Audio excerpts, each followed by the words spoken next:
సైడ్లో కూర్చున్నాను కదా, సైడ్లో కూర్చున్నాను కానీ నేను వినలేదు. చెప్పినారా? ఏమని చెప్పారు? ఇట్లా స్ట్రైట్ గా కూర్చొని చూస్తున్నావు మంచిగా. ఏం విన్నావు మరి? చెవులు మూసుకొని కూర్చున్నావా ఏంది? లేదు, నవ్వద్దు ఇప్పుడు. నేను చెప్పింది నాన్న. నేను ఏం చేసాను తెలుసా?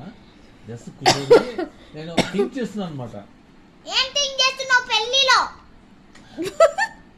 ఈ అబ్బాయికి ఏం రాదే, ఎట్లా ఇంత మంచిగా పెళ్లి చేసుకుంటున్నారు అని ఆ ఆలోచిస్తున్నాను. తర్వాత థింక్ చేయొచ్చు కదా ఇంటికి వెళ్ళాక. పెళ్లిలో ఎందుకు మంచిగా కొంచెం కూర్చొని చూడొచ్చుగా.